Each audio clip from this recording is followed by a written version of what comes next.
4월 22일 오늘의 말씀은 누가복음 24장 36절에서 53절입니다. 이 말을 할 때에 예수께서 친히 그들 가운데 서서 이르시되 너희에게 평강이 있을지어다 하시니 그들이 놀라고 무서워하여 그 보는 것을 영으로 생각하는지라. 예수께서 이르시되 어찌하여 두려워하며 어찌하여 마음에 의심이 일어나느냐. 내 손과 발을 보고 나인 줄 알라. 또 나를 만져보라. 영은 살과 뼈가 없으되 너희 보는 바와 같이 나는 있느니라. 이 말씀을 하시고 손과 발을 보이시나 그들이 너무 기쁨으로 아직도 믿지 못하고 놀랍게 여길 때에 이르시되 여기 먹을 것이 있느냐 하시니 이에 구운 생선 한 토막을 드리니 받으사 그 앞에서 잡수시더라.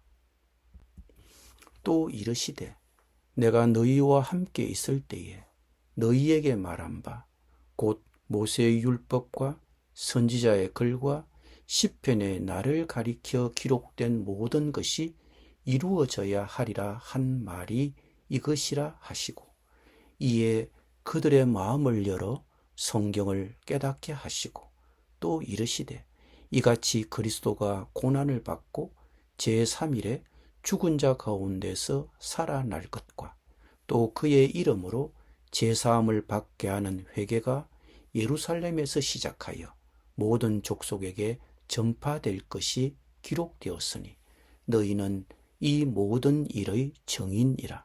볼지어다 내가 내 아버지께서 약속하신 것을 너희에게 보내리니 너희는 위로부터 능력으로 입혀질 때까지 이 성에 머물라 하시니라.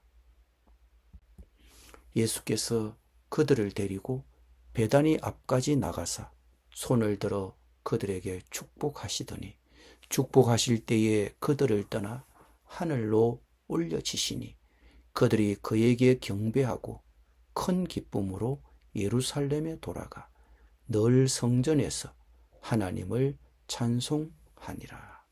아멘.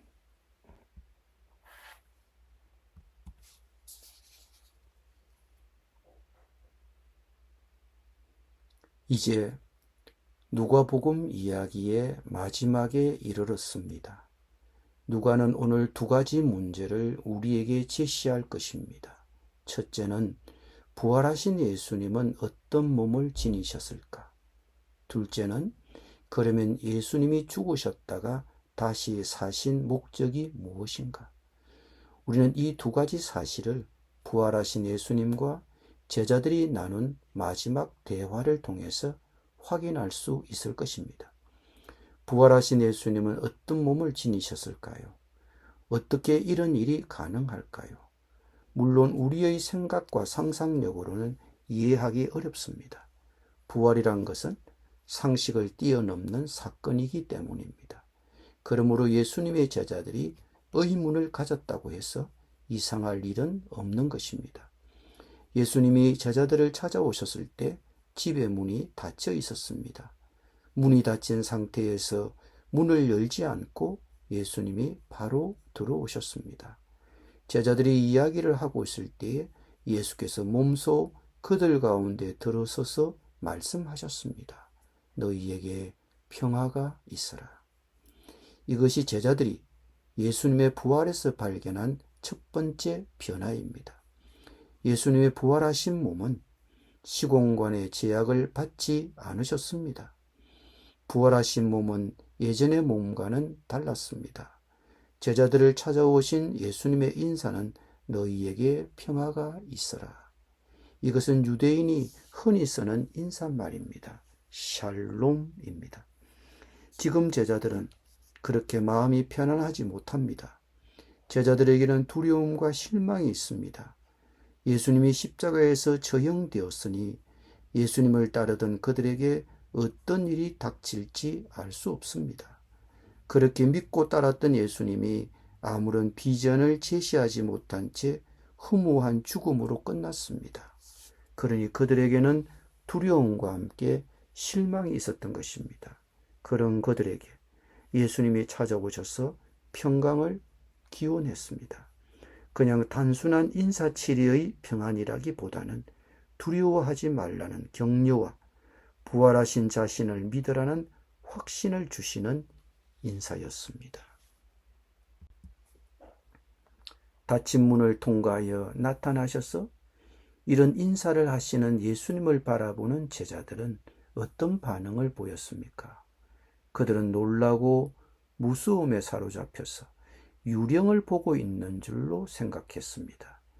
예수님이 부활하셨다는 말을 듣기는 했지만 막상 예수님이 그들 앞에 나타나자 제자들은 유령이 나타났다고 생각했습니다.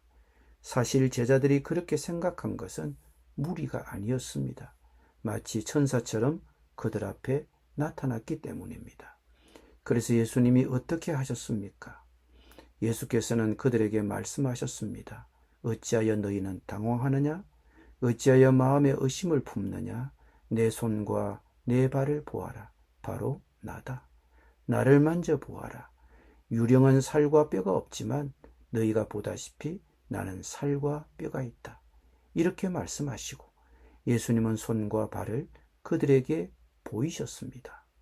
그러나 제자들은 예수님의 손을 만져보고 손에 생긴 못자국도 만져보았지만 그래도 믿지 못했습니다. 눈앞에서 실물을 보고 손도 만져보고 제자들이 너무도 신기하게 생각하니 예수님은 음식을 가져오라 하시고 제자들이 보는 앞에서 구운 생선 한 토막을 잡수셨습니다. 참 이상합니다. 이 정도 했으면 믿어야 되지 않습니까?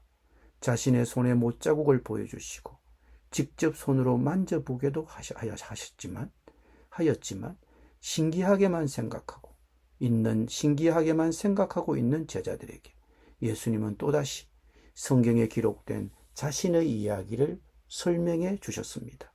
내가 전에 너희와 함께 있을 때에 너희에게 말하기를 모세의 율법과 선지서와 시편에 나를 두고 기록한 모든 일이 반드시 이루어져야 한다고 하였다. 그리고 예수께서는 그들의 마음을 열어 성경을 깨닫게 하셨습니다.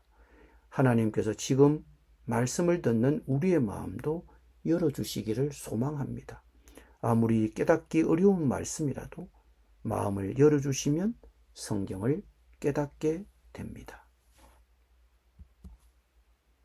오늘의 이야기가 제시하는 두 번째 문제를 생각해 보죠. 그러면 예수님이 죽으셨다가 다시 사신 목적이 무엇인가 하는 것입니다. 예수님의 부활이 우리와 무슨 상관이 있는가 하는 것입니다. 그것이 바로 다음 이어지는 맨 문장 속에 담겨 있습니다. 예수님은 제자들에게 이렇게 이어서 말씀하셨습니다. 이렇게 기록되어 있다. 곧 그리스도는 고난을 겪으시고 사흘째 되는 날에 죽은 사람들 가운데서 살아나실 것이며 그의 이름으로 제사함을 받게 하는 회개가 모든 민족에게 전파될 것이다 하였다. 너희는 이 일의 증인이다.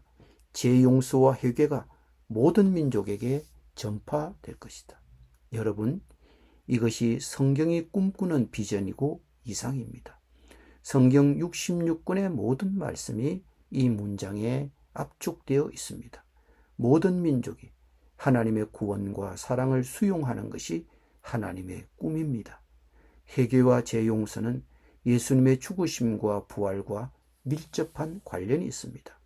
예수님의 죽으심과 부활이 없다면 회개와 재용서는 없기 때문입니다. 그런데 회개와 재용서는 누가 대신해 줄 수 있는 것이 아닙니다.